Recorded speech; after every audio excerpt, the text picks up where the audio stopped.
here is the issue of Brain Mind Bulletin on Prigozhin's grappling with the time paradox. And the conclusion that's coming out of his work is that nature is not governed by eternal laws, which is a very big piece of news in science, because it has been the assumption really since the Greeks that there is a higher world of mathematical perfection, and that somehow the world of physical appearance and substance is a shadow in Plato's formulation, or a reflection of this higher, perfect, eternal world, which is mathematical in its foundation and best conceived somewhat like the mind of God. And so then the task of science has been to elucidate these eternal, unchanging rules, and to place nature in the context of this system of rules for purposes originally of philosophical contemplation, and for the last 1,000 years or so for purposes of technological manipulation. Well, a number of us over the past 15 years have been very restless with this idea. It seems to be naive philosophically, and it seems also not in congruence with the observable facts of nature. Prigozhin made his reputation by attacking the second law of thermodynamics, which was thought to be the most inviolate law in nature, the law that systems run down, and that order and energy is dissipated ultimately as heat, and that disorder is the destiny of all organized systems. Prigozhin showed that this is not true. In classical chemical systems,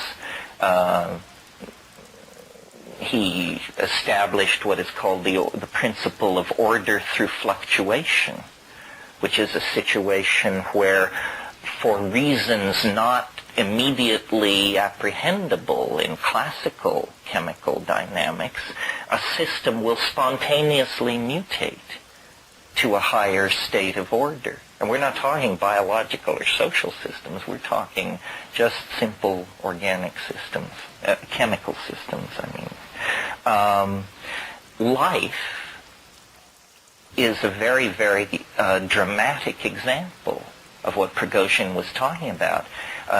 We have genes in us that occur in flatworms, absolutely undifferentiated from their expression in the human body. Well, those genes are arguably 3.5 billion years old. Since the life of an ordinary star, not our star, which is a slow-burning and special kind of star, but ordinary stars have an order of existence of 600 million years. 1/6 the known rate of the persistence of life on this one piece of real estate. So life is a phenomenon that violates the second law of thermodynamics on a planet-wide scale with ease for 3.6 billion years. Fascinating. And social systems similarly perturb themselves into higher states of order. A gene, the ordinary mechanisms of Darwinian evolution have to do with taking chaotic events, such as mutation, in other words, events which represent a degradation from an ideal state of order, and somehow using these stumbles, we could say, to become great leaps forward. A curious ability to, take lemons and make lemonade. That seems to be what biology is doing there. Well, I know Prigozhin only slightly and formally. my great intellectual comrade in arms is Rupert Sheldrake. And Rupert, this is his bailiwick as well, because what he is saying, in a slightly different voice, is that nature is a process which, in a sense, predicts itself. In other words, he's saying that the way things have happened in the past is the way that they most tend to happen in the present and the future. This is not a scientific idea at all. It's a very unscientific idea. In its most extreme examples, it appears absurd. And he, being a clear thinker, is willing to push the theory into the domain of the absurd examples. What do I mean by absurd examples? I mean that if you believe this concept, then teaching rats in Australia to run a certain kind of maze should make it easier for rats in England to run that same maze. Rats in England should run it faster once it's run by rats in Australia. In other words, what he's saying is the mere act of something happening. It sort of digs a ditch through the epistemic murk of causality. This is what the biologist C.H. Waddington called a creode. A creode is a developmental pathway.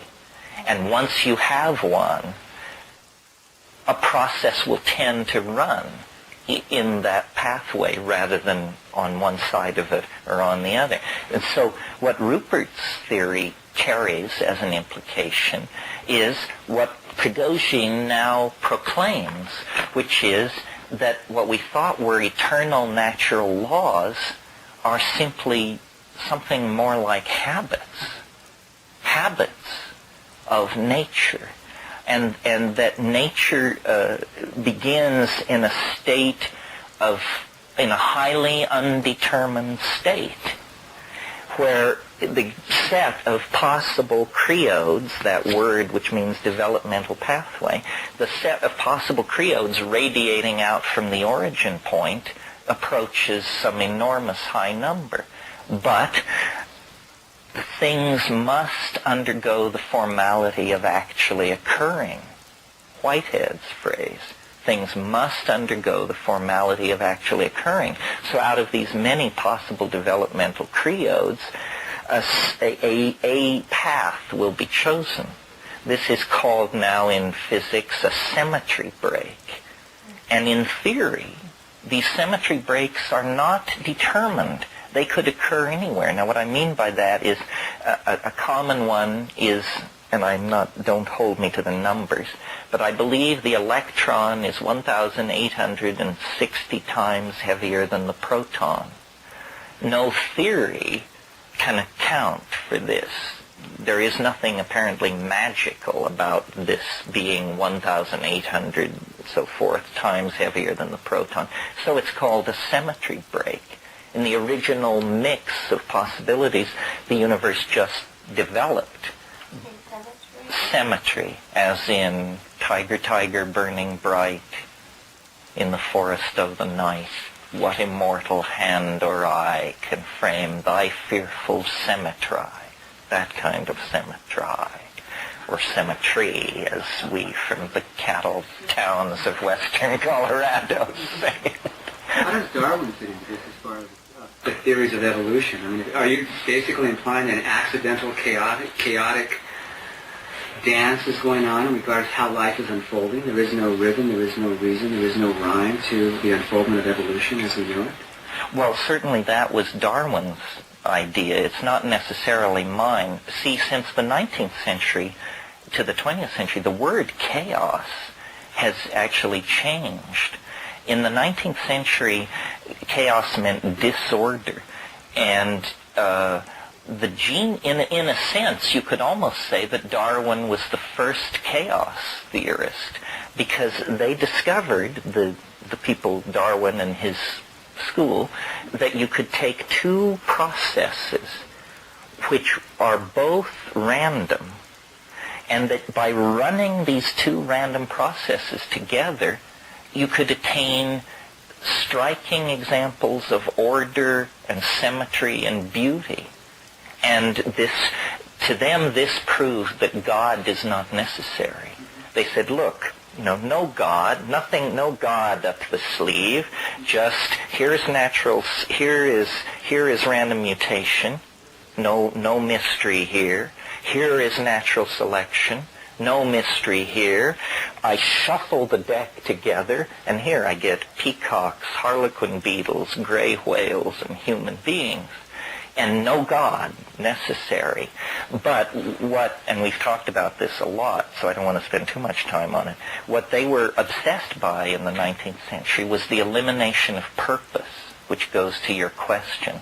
They were totally against the idea that there is a plan, God's plan, because they were very concerned to continue the tradition of free will that they inherited from French rationalism, and they felt they were holding the line against the Church of England.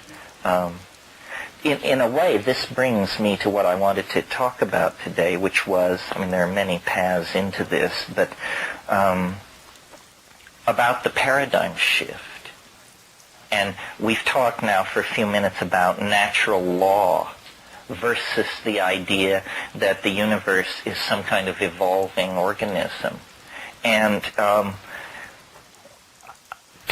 want to talk about two opposed sets of terms.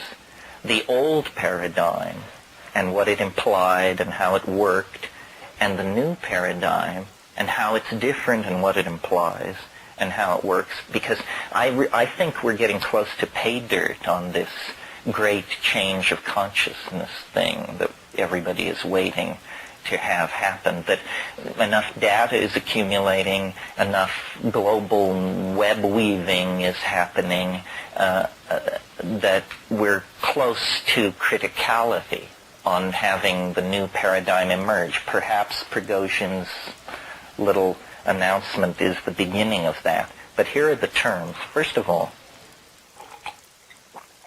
old paradigm, freedom and law.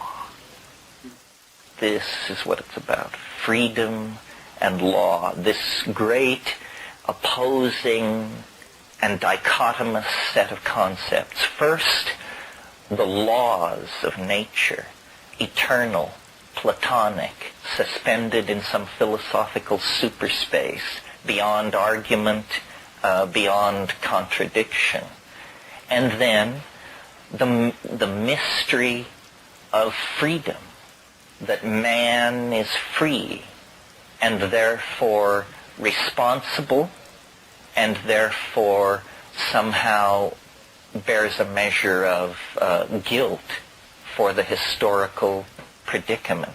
So human freedom is the precondition for the assumption of man's flaw, man's fall. What Thomas Aquinas called the felix culpa, the happy flaw.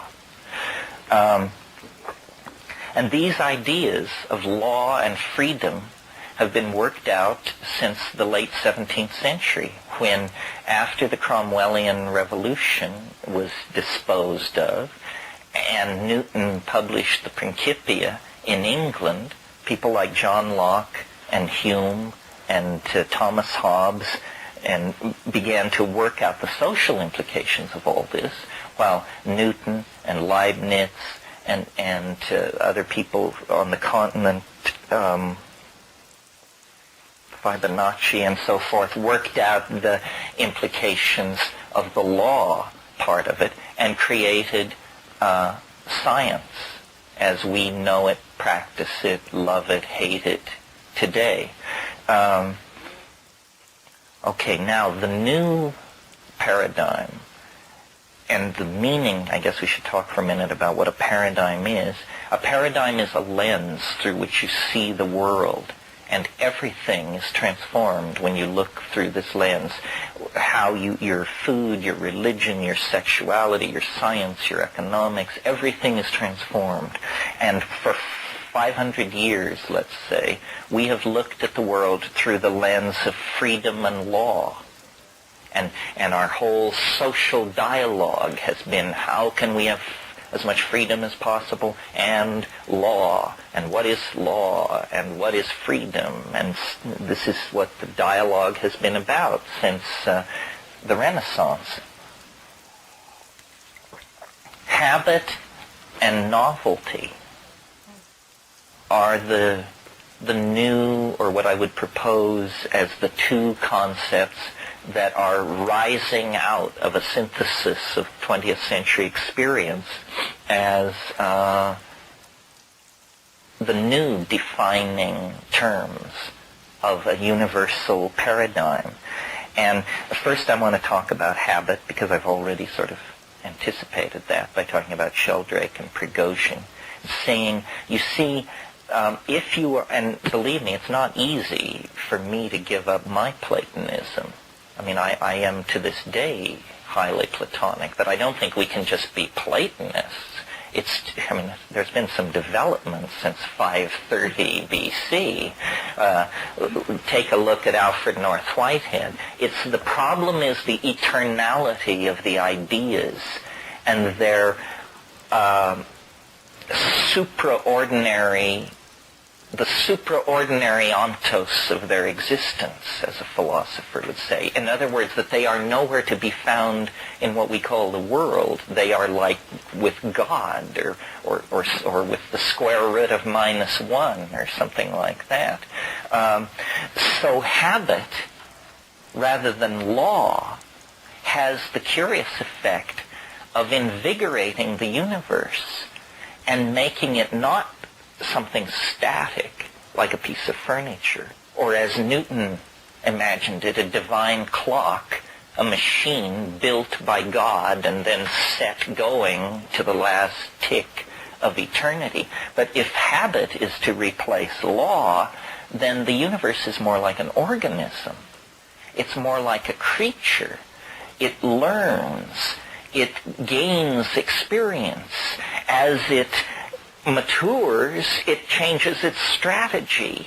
As it expands its experience, it gains new domains of emergent subtlety. And this is, in fact, what we see. I mean, we see that the universe began as a plasma of free electrons, and then there was a period of astrophysical condensation, stars and planets, and then a period of nuclear chemistry ruled the universe as stars aggregated. Is that not law?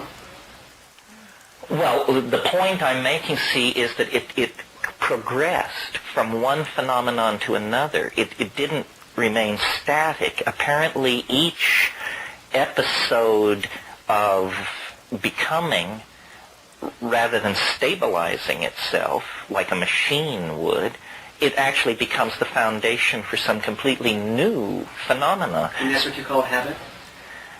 Well, as opposed to law.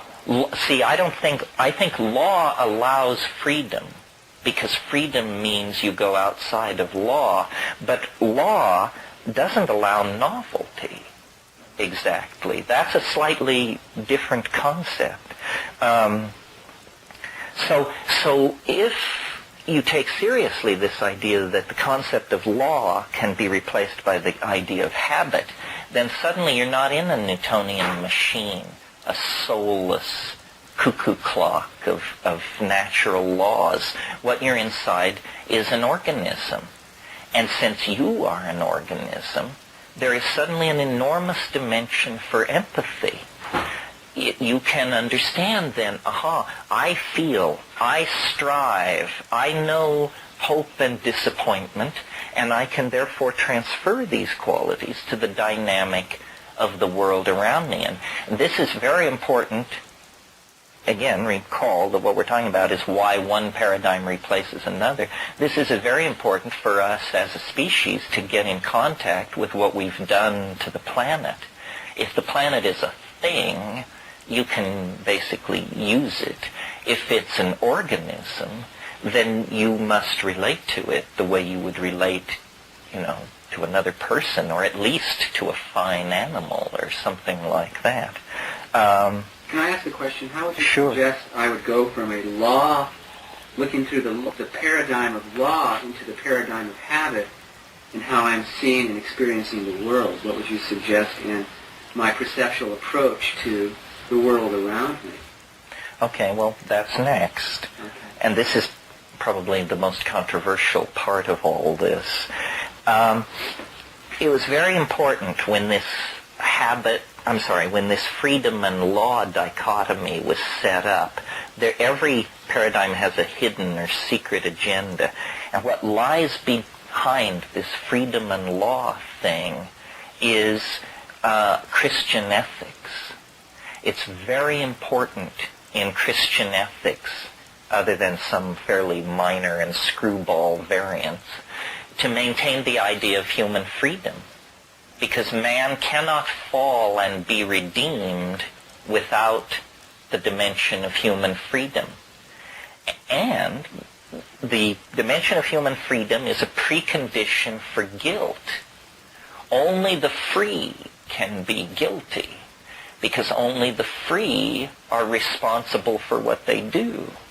After all, if the universe is a determinism, then you do what you do because you couldn't do anything else. And so to expect you to take responsibility for that is a little weird. So it was very important to establish the idea of human freedom. And all our political systems are built on various adumbrations of this concept of freedom. Habit and novelty is a shift slightly east on this issue. There's a lot less freedom in the habit and novelty equation, and there's a lot less responsibility. And responsibility, Hui Po Yang, the 9th century Chinese alchemist, said worry is preposterous. Worry is preposterous.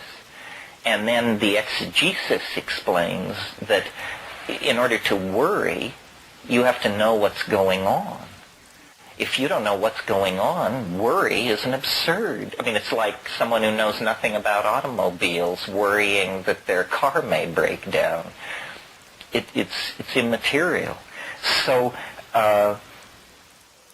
freedom is a very touchy subject, and I offer this in an exploratory manner. There are very respectable orthodox positions which would tell you that the creation of the ideal of human freedom and the way in which it has been enshrined and defended in Western political institutions is the crowning achievement of the civilization. The problem is it has a curious relationship to two other important power concentrations, the community and the ego. Where does freedom lie in that spectrum? When we say, if you are a Jeffersonian Democrat, a materialist, a paid-up member of the Democratic Party, and you say you are free, do you mean you are free to do whatever you want to do? Or do you mean you are free to participate in the general will of the community? This is not a closed issue. Over the centuries, the answer to that question has shifted. The 19th century, in America, based on the exposure to frontier hardship and that sort of thing, was much more about the freedom of the community to do what it wanted to do. In the 20th century, consumerism and the disappearing of frontiers and the rise of populations and the packing of populations very tightly freedom has tended to mean the right to gratify the whims of the ego. And this has led to a whole bunch of anti-communal attitudes and phenomena. Class struggle, consumerism,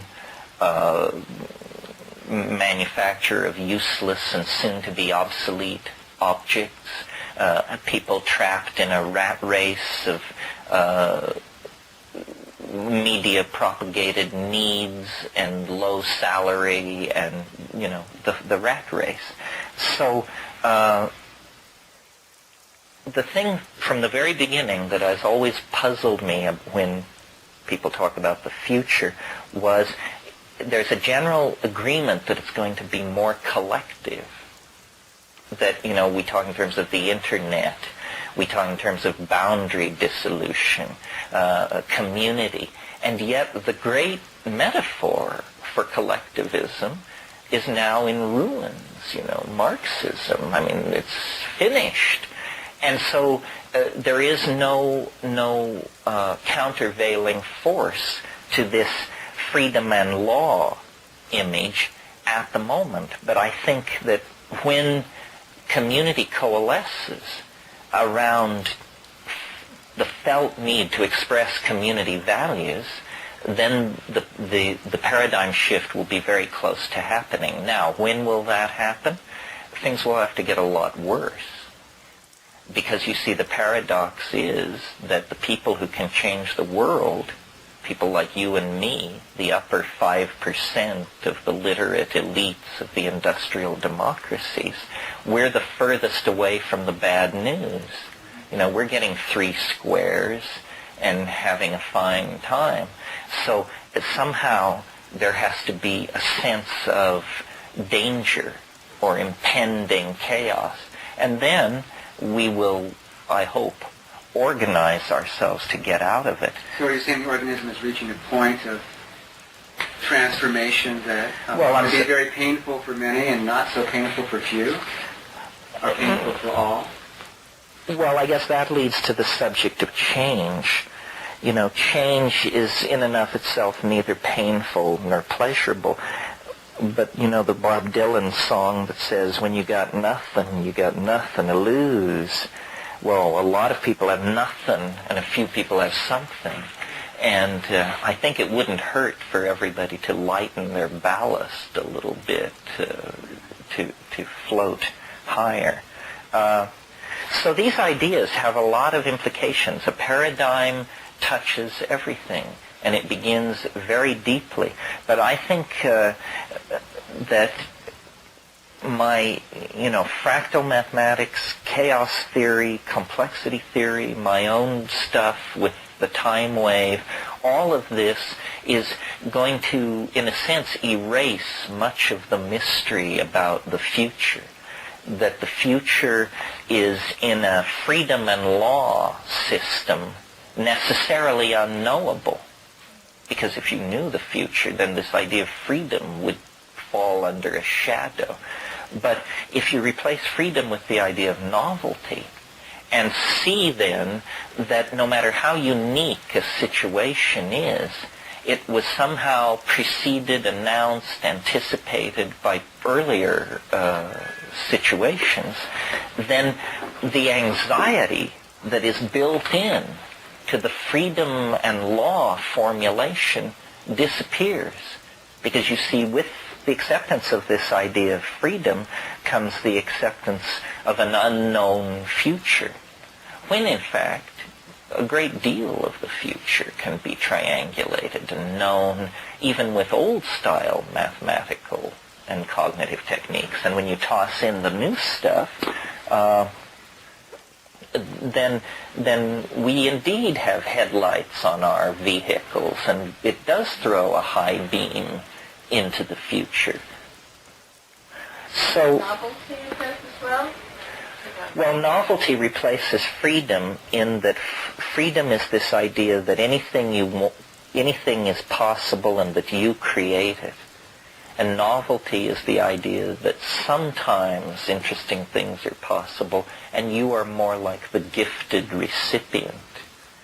It embeds you more. Freedom is a fairly alienating concept. This is what modern existentialism understood. That woman, can't remember her name, Margaret Greene, who wrote that book, Dreadful Freedom, talks about how, once you embrace freedom, a great deal of supportive structure fell away, which the existentialists embraced as a necessary confrontation with man's situation in the cosmos. But I think they were pessimistic. Sartre's ultimate formulation of all this was, he said, nature is mute. Well, nature is not mute. That's ridiculous. How could somebody get so tweaked around as to hold that position? I don't believe it. Nature is not mute. Nature is the available statement for deconstruction on the nature of being. I mean, if you don't believe that, then you're an existentialist and you believe that human freedom is the proper domain of becoming. But this has not led to very happy. I mean, I see that as a prologue to some kind of fascism. You know, the Nietzschean super will is in there someplace. But I think native peoples, aboriginals, if you could explain these two things, freedom and law, they're not going to get freedom and law. An Amazon tribe wouldn't have a clue. But if you talk about novelty and habit, this they understand. This is what life is to anybody who's paying attention. While freedom and law both are high-flown abstractions that come out of a very special philosophical agenda that by the time Hume and Locke and John Stuart Mill got to it, it was 2,000 years old. But most of the time, novelty as a word and habit as a word is a put-off. I mean, to think about those, I think in our culture, for me, is something that I've moved away from. You mean that novelty sounds trivial? Novelty has seemed superficial, and habit has seemed something that I have no control over. It's something that I do over and over and over and over and over again. Well, in a sense, yeah. So it's interesting that you're using law and freedom in my life. I mean, in a certain sense. Well, everybody who ever had a civics class, law and freedom. Right. So it's interesting to have. Well, I should explain, because since you bring it up, it may be in other people's minds. The reason I use the word novelty is because I'm a great fan of Alfred North Whitehead, who was probably the last and greatest of the Platonists. And he has a theory which is put forth in Process and Reality, which is his life's work, magnum opus, in which novelty is the word he wants to use, because he says, there is out of the background of what has been emerges the unique. And he, as I felt that what we call nature is a habit, a novelty-conserving engine. That what nature glories in is novelty. The pattern on the butterfly's wing, the color of the polyp, the molecular species of the synapse, the chemical dynamics at the heart of a star. That somehow nature is. Originally, I called the counterpoise of novelty, logically I think, entropy, which is a familiar concept in physics, well understood mathematically. But Rupert convinced me that habit was a much more applicable idea. And novelty is easy to understand but hard to define. It's like the word complexity, another word very easy to understand, very hard to define. Whole conferences are held on what is complexity, and people leave in fury, not speaking to each other. But intuitively, we grasp what this means. Sometimes for novelty, I've used the phrase density of connection, because I think that, like the arborization of the nervous system in the human brain or in the vascular system of a plant, that as many points as can be made cotangential to each other defines the complexity of a system. But it's basically and ultimately an intuitive and poetic concept, which is probably as it should be. the novelty of nature is embedded in the habit of nature. Right? Nature is almost all habit and a tiny, tiny cutting edge of novelty. That's right. I relate that to the, at the subatomic particle level. In fact, that's complete novelty. Anything can happen except it is constrained by 12 habits, the symmetry principles. Yes, although I don't know if we want to get off into this, but since you're here, Paul, it's a good time. Are you following all this stuff about how uncertainty is really taking a beating, and people are saying that it isn't this mysterious property of nature, it's a mysterious property of Swedish quantum physicists, and that David Bohm's formulation of the quanta is a much more elegant formulation and eliminates the uncertainty domain at the cost of introducing non-locality, which because of Bell's theorem, they're practically ready to admit. So there is this sort of wild horse movement in quantum physics to make it completely explicit and predictable and get rid of all the woo-woo that comes in with the Niels Bohr formulation. I wasn't thinking so much of the uncertainty principle, but for example, time can reverse. There's nothing at the subatomic particle level that constrains time one way or the other, as far as I know. And so lots of things can happen, and yet there are certain habits that have evolved with the universe, which we call the laws of physics, or actually the symmetry principles. Right. And it seems to me that it would have to be that way. If that's what's happening at the nature level, it's reflecting something that's happening at a deeper level. Well, you came in late, but part of what we were talking about was Prigozhin and some of his new work, and one of the things he casts doubt on, or is very skeptical of, is the irreversibility principle. He says that, first of all, he says time is a process. It's not a concept, and that there is an arrow, which is good news for my position, because I've always felt that there was an arrow. Is there order in the disorder? I mean, I'm hearing you say order. I'm hearing you say disorder. Is there an order to the chaos, enough to create it as predictable? Chaos is the mother of order. So it is a system, then. It is, in a sense, its own law. Well, yeah, one of the things that I have down here to cover, but we haven't sort of steered near it, but that does it, is if we go... I mean, for a scientist, here's the real difference between what freedom and law means and what novelty and habit means. The way science has been done since Newton is through probability theory. You get this with Cantor and these people. Probability theory is a very, very necessary tool for science, but it may be a bogus assumption about nature. Let's think about probability theory for a moment. Here's how it works. You want to know how much electricity is flowing through a wire. You carry out 1,000 measurements. You add them together. You divide by 1,000. You now say, this is how much electricity is flowing through the line. Well, but it's entirely possible that if you look back through the 1,000 measurements you made, not one will be the same as this average value, which you're now holding up and saying is how much electricity is flowing through the line.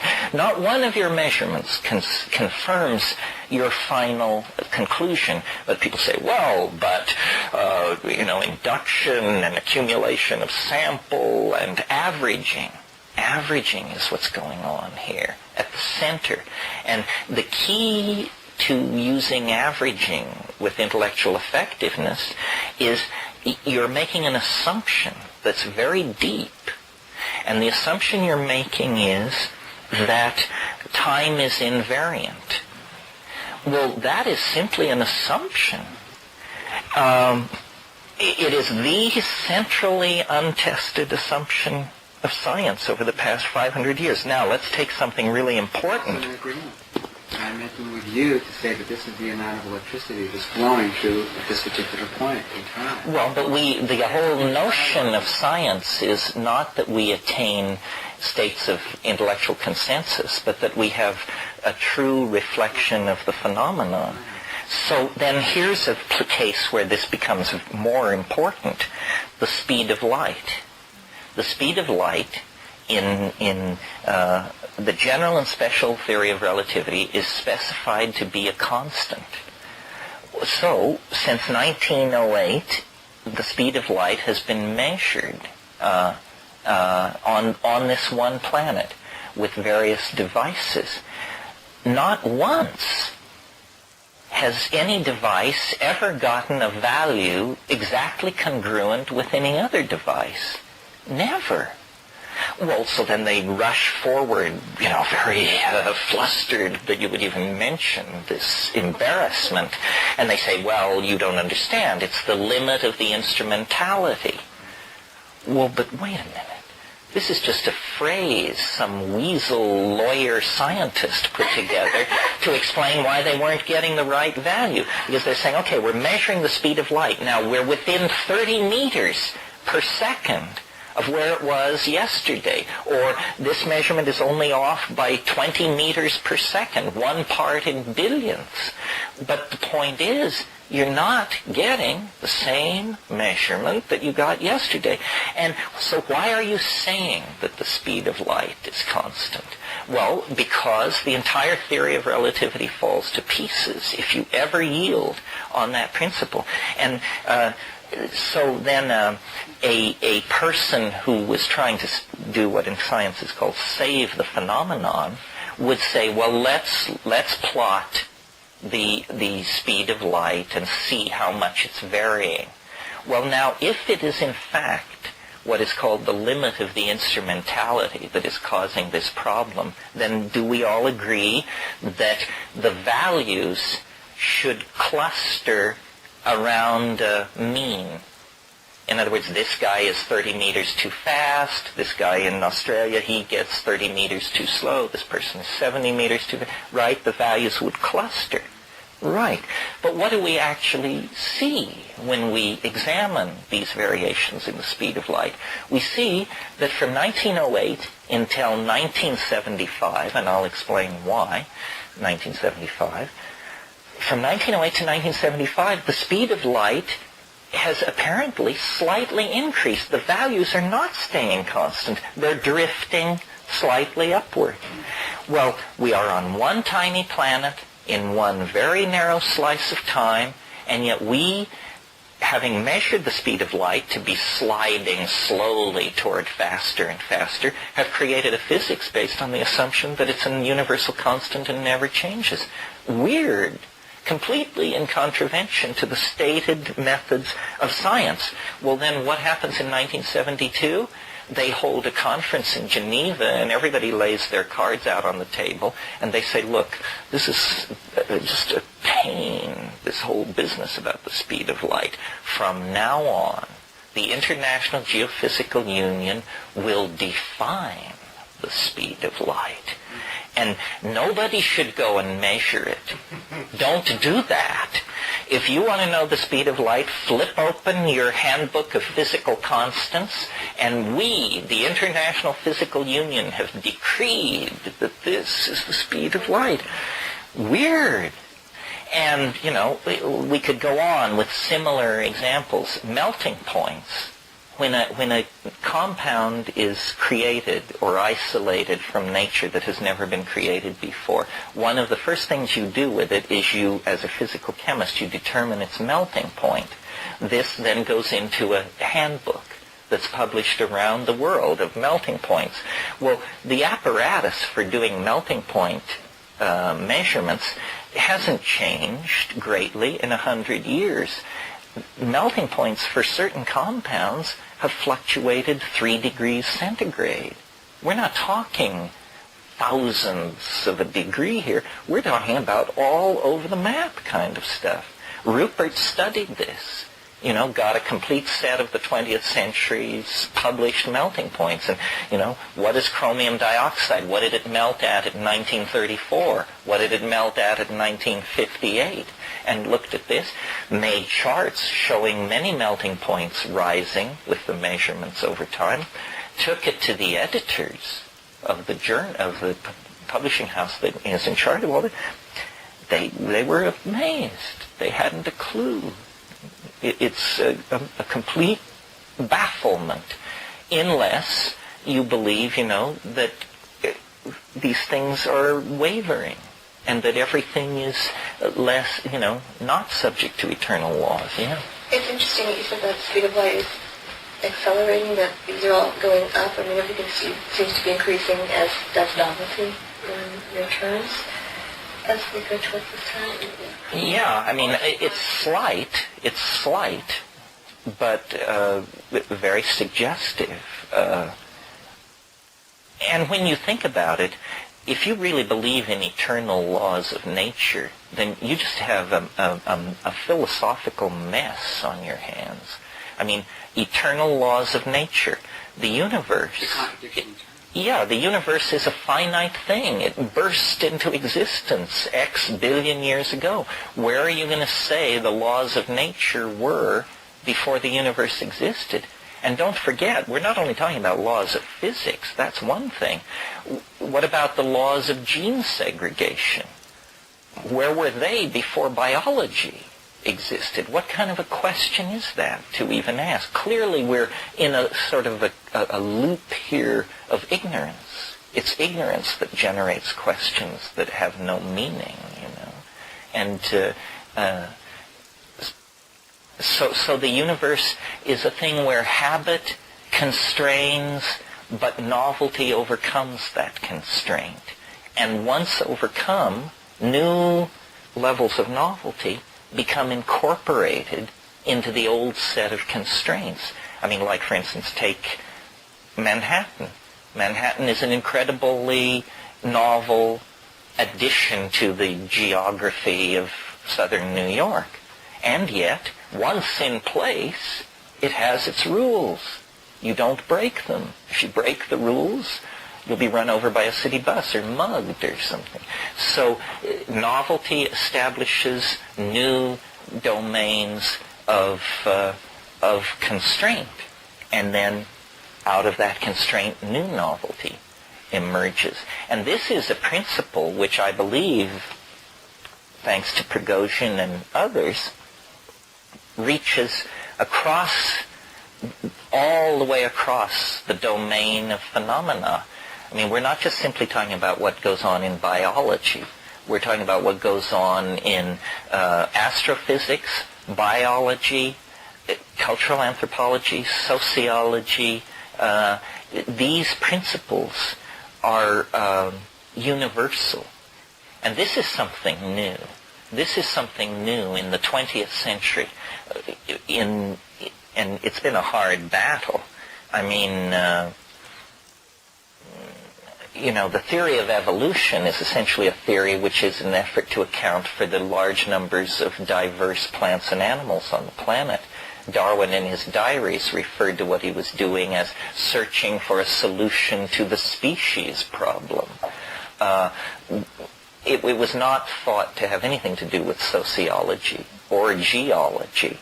But now, I think we can see, if we are willing to accept that the universe is an organism rather than a machine, which is what we inherit out of Descartes and Newton, if we can see that the universe is an organism, then we can see that it is evolving across all spectrums of phenomena. I mean, stars evolve, societies evolve, personalities, communities, tectonic systems. Everything seeks higher states of order. This is the Prigozhin principle, that systems actually seek higher states of order. This is, he and Manfred Eigen and that crowd coined the phrase dissipative structure. Dissipative structures are these special situations which arise in nature where order is actually preserved far from equilibrium. That's the technical way of saying it. In other words, equilibrium is where you get to when you let go and then you drift toward death, disintegration, decay, equilibrium. And sooner or later, in the old paradigm, all systems will reach equilibrium. A cup of coffee left standing becomes a cold cup of coffee. Everything seeks equilibrium. But what Prigozhin showed was that some systems don't, and that they are incredibly tenacious, life being the most obvious example. How does it do it? How does life perform this trick of maintaining itself homeostatically far from equilibrium? Well, it does it through the process of transferring order in the environment into its energy cycle, and then passing disorder out of the system. This is what we call eating and excreting. You take in very highly ordered proteins with a lot of energy bound into carbohydrate and protein. You extract energy from that and excrete out a much less differentiated, much less energy-intensive material. And by cycling energy through, the form, the morphogenetic form of the body, maintains itself. It's a kind of miracle. I mean, the form is like a ghost in matter. The matter flows through it, and the form puts the matter through a series of contortions that allow the form to exist. And as long as the form, the organismic form, can obtain high-grade stuff, which it can get energy out of, it will maintain itself far from equilibrium. And through the miracle of genetics and heredity, this maintenance of a state far from equilibrium has been going on this planet for several billion years. And of course, mind emerges out of this. Mind is a phenomenon of metabolic activity, where, so far as we know, where there is not metabolism, there is not consciousness. Even computers, they have to have a flow of electrons in their guts. When there's no electrons flowing, there's no computation taking place. Similarly for us, when there is no flow of electrons, no charge transfer, then you're dead. And there's no coming back from that. But if you have had children, look what's happened. Half of your information has been kept alive in the non-equilibrium thermodynamic state of the dissipative structure, which is the species, you see. Having experienced altered states where my mind seemed very disconnected with my body, it almost seemed as if it was an entity unto itself. That... Well, some of our best people are working on this. I don't know how far they'll get. It's a great question, isn't it? Even separate from the brain. The neurology of the brain is not the mind. As some argue. The brain... Well, we talked about this the other day. Is the brain the repository of consciousness, or is it like a TV antenna? Seeking consciousness in the brain may be like seeking little men in the radio. And the problem of memory, where was it? We had that whole discussion about memory, and then in the New York Times, there was a whole article about molecular theories of memory and what a big bust it was and how they hadn't really gotten anywhere. Oh, I know what it was about. It was about the silent areas of the genome. Remember how we talked about how only 5% of the DNA transcripts protein and the other 95% is what's called trash DNA, except that it appears to be very necessary and no one knows why, and then how this was a possible storage site for memory. But I don't know. It may require technologies we can't even imagine to correctly model memory.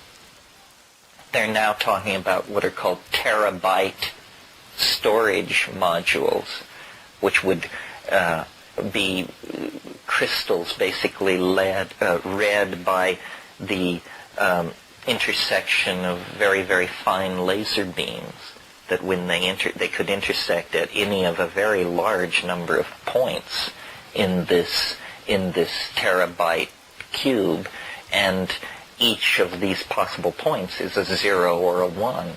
And so you have a very, very dense storage potential. But, we have a way to go. There are 9 billion genes approximately in most higher mammals, and you can get that easily on the head of a pin. Easily on the head of a pin.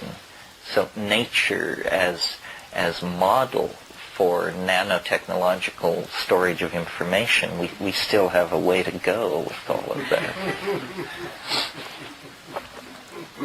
Well, we can talk about this or not talk about it. Anybody have anything they want to take off from on this?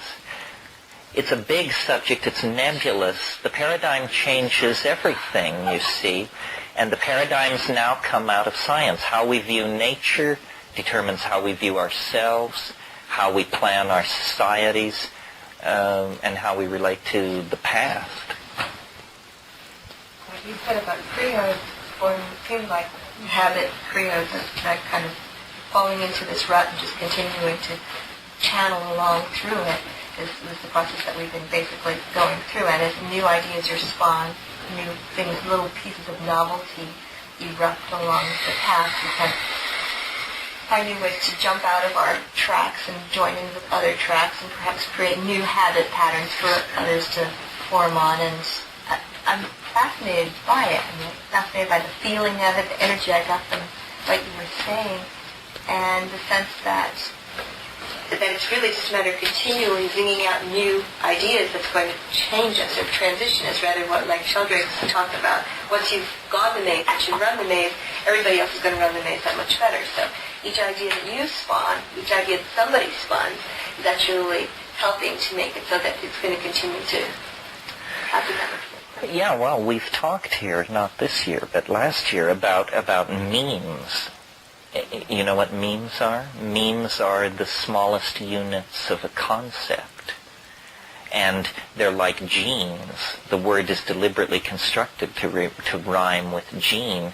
And so when I say every woman should consider having only one child, that's a meme. And that meme goes out into society where it competes with the family values meme, the gay lifestyle meme, the celibacy meme. They all compete like animals in an environment of information. And then some win and some lose. Like the meme of the 18-child family is not doing too well these days. Yet in 1800, the average American woman gave birth 13 times in her life. The average American. So memes come and go, and they compete, sometimes fairly with each other, sometimes not. I mean, a bad meme can gain ascendancy if you artificially enhance it by spending money. You hire a publicist, and then they say a bad idea is a good idea, and then the bad idea gains a certain coherency. So, yes, and under the influence of technological innovation and psychedelic drugs and cultural pluralism and all these things, more and more memes are being generated and released. Forms of, like shamanism is a meme, the I Ching is a meme, yoga is a meme, Chinese herbal medicine is another meme, and these things just furiously compete.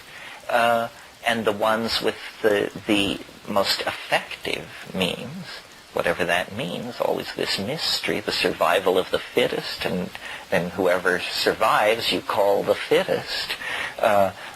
But it's forcing mutation of these very rigid, linear, post-Renaissance structures that have been put in place in Europe, and derivative civilizations without ever being subjected to serious competition from other times and places. So that's part of what's driving us forward into the future. And the other thing is simply the availability of information. That this is the age when all secrets were told, or they are being told. I mean, if you're a standard user of the internet, you actually know more about what's going on in the world than probably the director of the Central Intelligence Agency 15 years ago.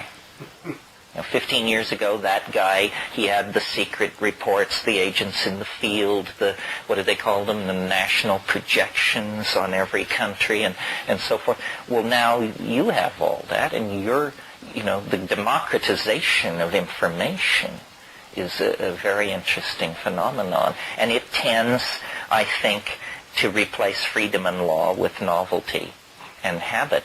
One of the great things about the internet is how difficult it is to regulate it. How it's almost beyond anticipation. It's as big as the human imagination. So we've created a technology, unlike electricity, which we can control, that perhaps we cannot potentially control. The internet. Well, I don't think we've ever controlled a technology. This is what McLuhan is all about. Used it and sold it, is what I mean. Or educated us to, be a part of that. Well, you recognize it, but have we controlled it? Well, but every technology carries utterly unpredictable consequences. I mean, nobody dreamed, that the automobile would create a sexual revolution because it's a rolling bedroom. Nobody dreamed that the automobile would destroy the extended family. That people would move hundreds and hundreds of miles from... the automobile created the suburb. And, McLuhan on print, he says that the linear uniform qualities of print created the very possibility of science, of the idea of ordered nature. Before the printed book, nobody demanded that nature be ordered. I mean, it was nice to be able to predict the movement of the stars, but the idea that the precision of stellar movement could be extended down to the oceans and the animal life, that's a post-Cartesian ideal for sure. McLuhan said that the citizen is a creation of print. The public is a creation of print. There was no public in the Middle Ages. You don't have a public unless you have books or their derivatives. The idea of audience, these things that are so basic to us, the idea of interchangeable parts in the manufacture of all kinds of objects, that's from print. So forth and so on. Similarly, television had hidden impacts on sensory ratios. McLuhan, strangely, his interpretation of television was that it restored us to a medieval sensory ratio. He said that print was an ear culture, and that television is an eye culture. That he believed the TV screen was more like a page of medieval manuscript than either was like a printed book. Because he said in the case of the TV screen and the medieval manuscript, you must look. You must look. In the case of the book, you do not look. You read. And reading is a completely different function than looking, and creates different ratios in the senses.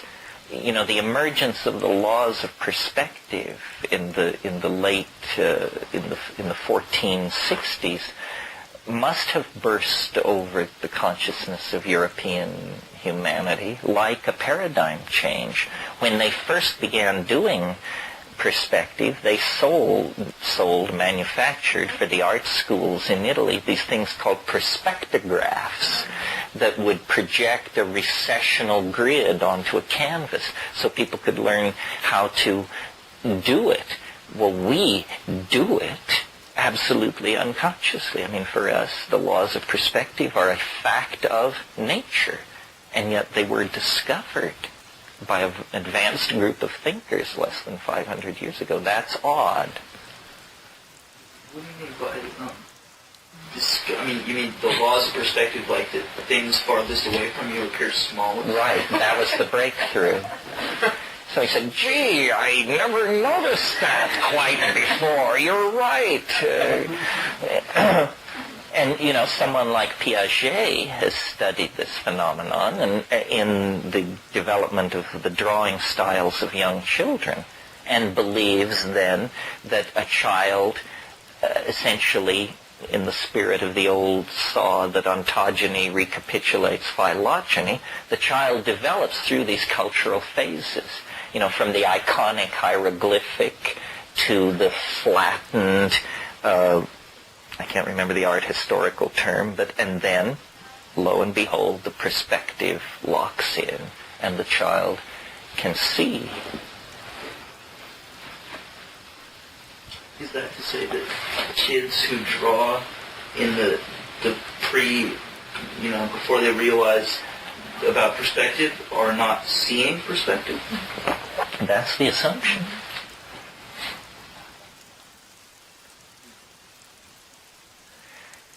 So let me see if I did my list. I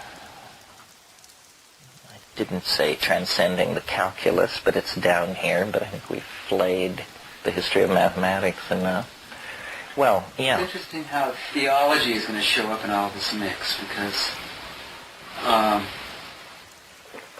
you've mentioned all these various disciplines, ways of seeing, and I'm curious whether we're going to start to create a paradigm that is not theological so much, but a way of seeing the world as, using the word spiritual, using that word and attempting to somehow see the world in that light with, this new way of seeing, this new way of...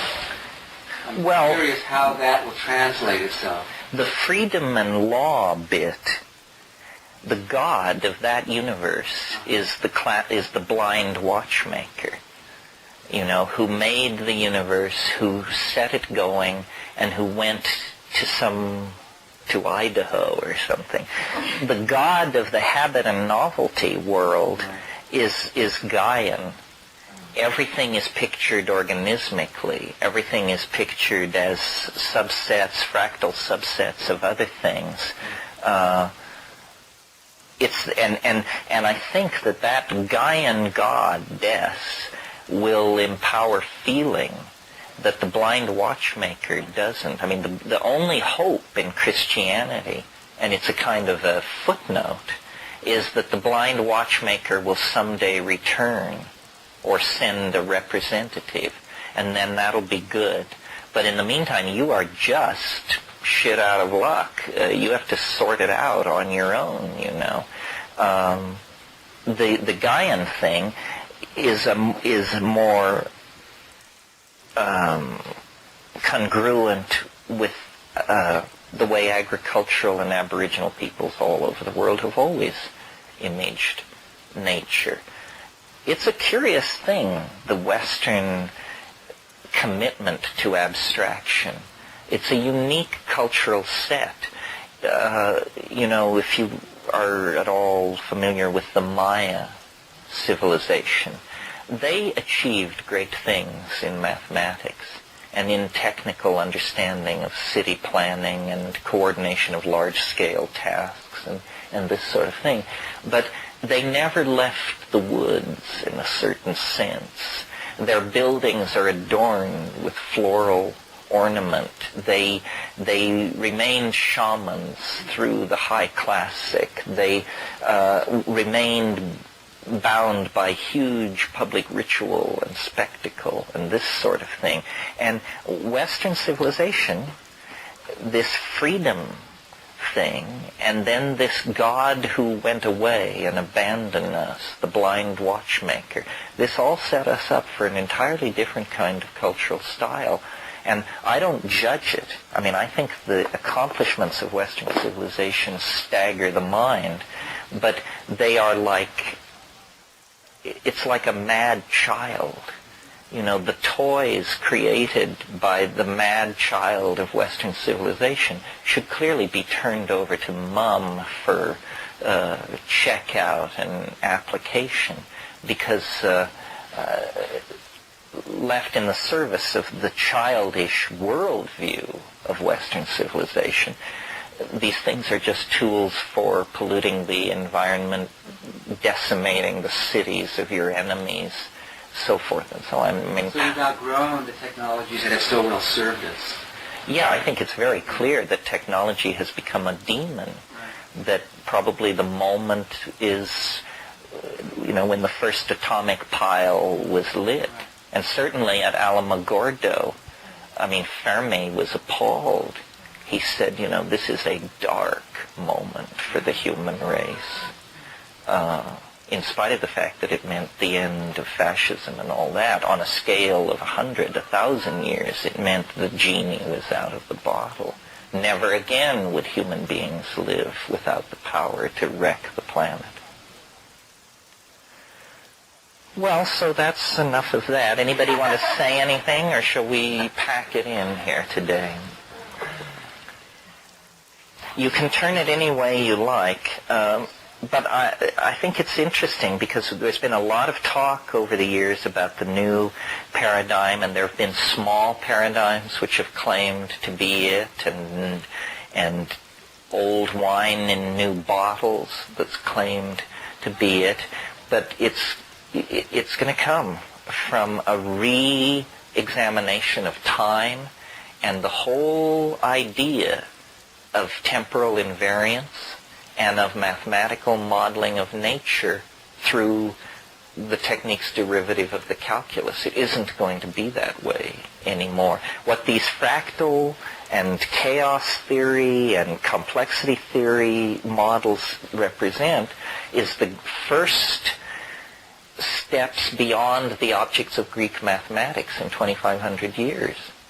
I mean, we've been using the perfect circle, the perfect cube, the dodecahedron. All of calculus is based on the ellipses that can be sectioned from a cone.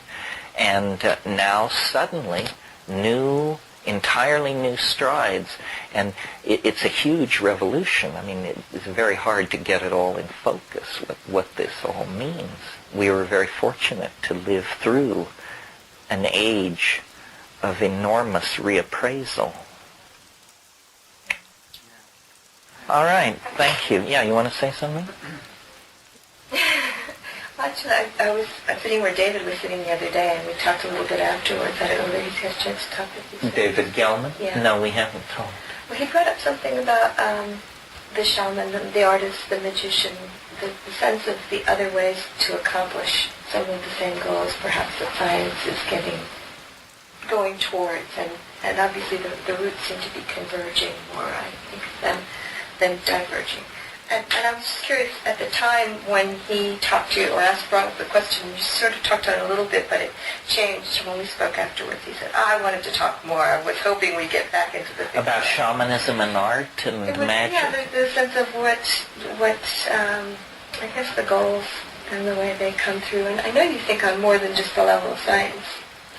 Yeah, I'm a critic of science. I mean, I think it's an interesting artifact, but it shouldn't, it's become a tyrant. It's become the arbiter of all truth, and that's ridiculous. I mean, that's absolutely ridiculous. Most of what's interesting doesn't fall under the purvey of science. Well, shamanism and the modern echo of it in the artist is this awareness. It's a humbler position, because what shamanism is saying is that ultimately art is the best you can do. And science has a Faustian dynamic. It dreams of a kind of ultimate resolution. They're even talking in here about, Leibniz said, In the least of substances, eyes as piercing as those of God could read the whole course of the universe. That's what science wants, eyes as piercing as those of God. In the meantime, the shaman acts to ameliorate our condition. I mean, we are meat.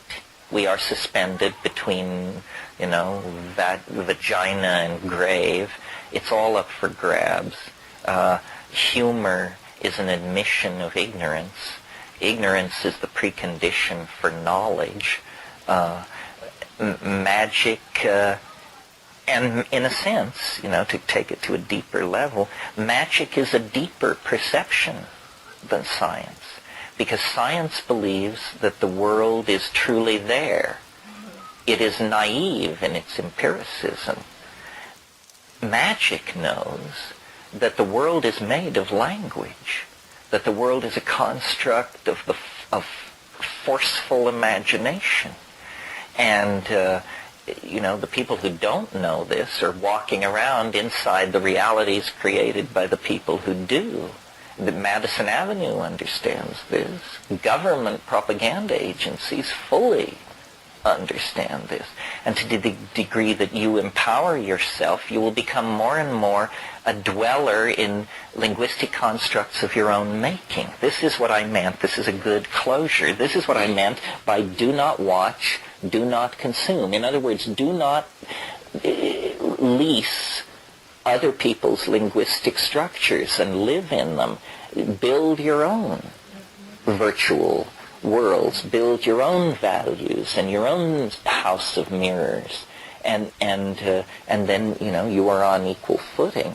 But if you are consuming the manufactured linguistic structures, Marxism, Freudianism, Christianity, Keynesian economics, you name it, then you are to a degree giving up your humanness, your uniqueness. That's, and in Buddhist philosophy, this is a value greatly to be conserved, human uniqueness. And I don't think any culture in history has been so at war with human uniqueness, because we have the technology to export so many so-called pat answers. No matter what your problem is, there's a book and a self-help group for you. Well, that's not, no, that isn't it at all. Build your own damn wagon.